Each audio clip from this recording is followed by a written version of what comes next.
I'm pretty close to being a LEGO modular purist. I've never changed any details about the modular buildings in the 17 years that I've been collecting them, but the Natural History Museum and its olive green got me thinking about whether or not LEGO made a mistake. Apparently enough of you agreed, because when we challenged you to like one of our videos discussing the coloration of the modular building, saying that if you liked it, we would change the color, you stepped up, you met the threshold. So we are doing just that in this video. We are going to take out the olive green, put in some other colors, see how the building looks on its own and by other recent modular buildings. At the end, I'm going to tell you which one I'm sticking with for my modular city.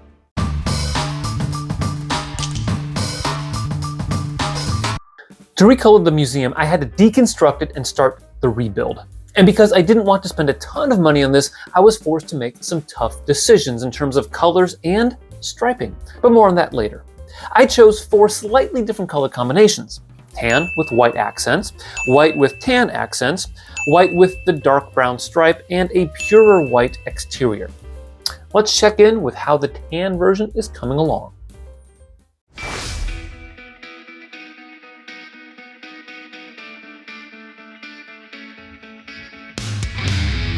I decided to keep the dark brown stripe to provide some color contrast, and because most modulars do have a stripe running through the facade. I wanted the window trim to match the columns. Also, a tan trim might be just, well, too much tan in this one building.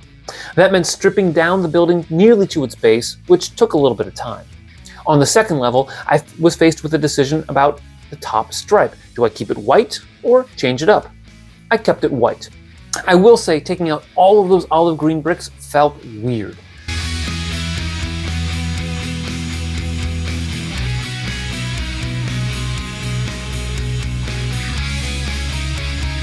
It looks though like the recolor is almost done, so let's check out the final product. As a standalone building, it looks great. The dark tan at the base provides a nice contrast with the regular tan, and the white window trim pops.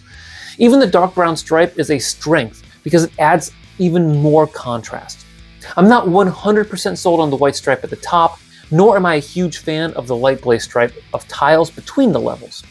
Perhaps dark gray would have been a better choice. It's hard to say, but the light gray isn't that noticeable when looking at it from a distance. However, I was not a huge fan of the tan version when placed next to the 2 prior modulars, the Boutique Hotel and the Jazz Club. Perhaps it was the tan next to the cool yellow of the pizzeria, or even the tan and the light flesh exterior of the hotel next to one another, but I wasn't too impressed. It doesn't look awful though. I also placed it next to the brick bank and the police station, which were a fantastic combo with the olive green museum. And I like it, but not as much as I thought I would. Again, the white and tan combo gets washed out since those are the dominant colors of its neighboring buildings. To reiterate, it's not too bad, but I'd probably place this next to other modulars instead of these.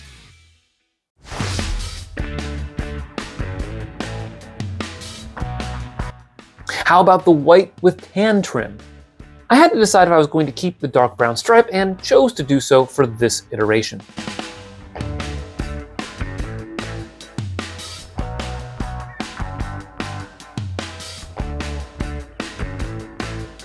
As I was building this, I thought the tan trim looked good on the ground floor, but when I got to the second level, it started appearing a bit odd.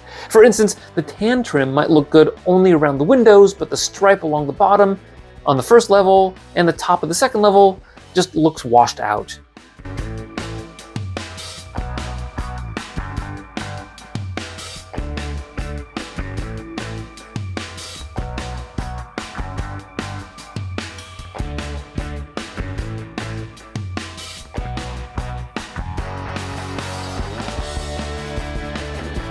You can see what I mean by the photos.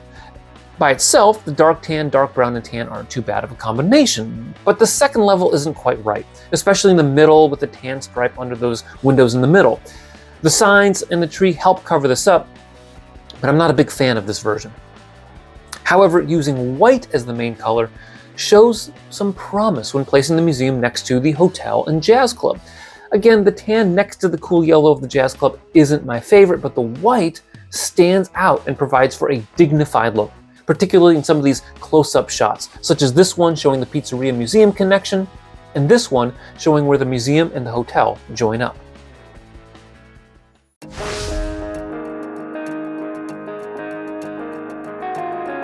So let's ditch the tan stripes and the trim, shall we?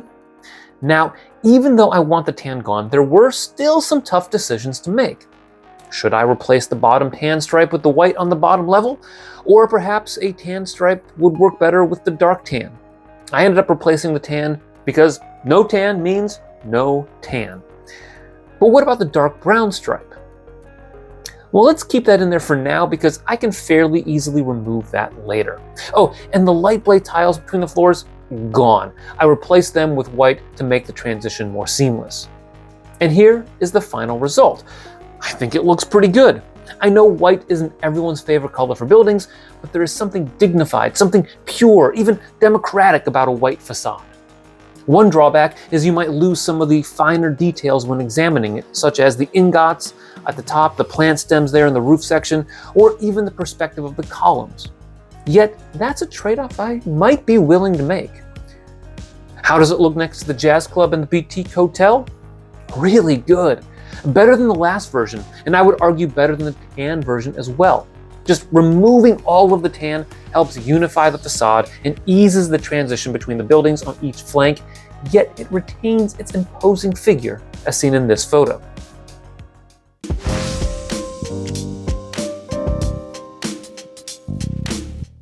The last change I want to make is to remove the dark brown stripe. Why? Because the last version looks so good that going nearly all white might complete the transformation. I didn't take any video of the build process, but as I stack these levels, you can hopefully start to see just how appealing this version is. The overall look is clean and regal. The pink of the blossoms really pop against the white backdrop, and the dark tan at the base stands in stark contrast to the brightness of the rest of the building. The banners do blend in a bit, and the columns aren't quite as distinct as I might like, but the overall effect is one of stateliness. This dynamic is even more present when the building is placed next to the Boutique Hotel and the Jazz Club. Just one small change, ditching the dark brown stripe on the second level, makes a big difference. The nearly all-white facade looks great between these two buildings. In fact, the white exterior adds versatility to the museum, much more so than the olive green version, which could mean that a white version of this building would be the ideal version for your modular city. I have 3 key takeaways from this project. First is that recoloring a modular building takes a lot of tough decisions. In this case, I had to decide how I would deal with the various stripes and window trim and how far I had to strip down the modular building in order to make it look the right way. Second, using colors like tan and white are much more cost-effective for recoloring a modular than choosing a rarer or more distinct color, like an olive green or even a cool yellow. I say this because a lot of adult fans of LEGO will probably have a number of white and tan bricks, meaning it's less for you to have to order. Furthermore, some of the specialized parts you might need, like arches, modified bricks, modified plates, and others, are going to be more likely available in basic colors like tan and white than the other specialized ones. And third, color matters. The olive green version had a completely different look from the tan version, which itself had a different look than the white versions. At the end of the day, though, I will acknowledge how you like your modular buildings, which color you want them, is very subjective. And so you might have looked at some of these combinations I provided and liked them differently than I did. And that's fine. Hopefully this video showed you what some of the possibilities were and has inspired you to make the changes you would want to make if you are not satisfied with the original olive green. So then I guess the question remains, which version am I going to choose for my modular city? Well, after quite a bit of consideration, I decided that I am sticking with the original olive green. I'm doing so for 2 reasons. First, I'm pretty close to a LEGO purist, and it's hard for me to permanently change the color of a modular building. I have no problem for a project, for a video, to show you what another color or some modification might look like, but for my own city, I want to keep it that way. And the other reason is that I actually think the olive green is a good choice. I wasn't sure at first, but when I built the set, I think it looked pretty good. Also, I think it provides more distinction among the other modulars that I have in my city. For instance, there's obviously the brick bank, but I have a custom modular building that's already white, and another predominantly white building might just be too much. I like having that depth of color in my city. Before you head out, why don't you check out our video that shows how the original olive green version of the museum looks next to other modular buildings, including some of the old classics. Thank you for watching, and always remember to keep building together.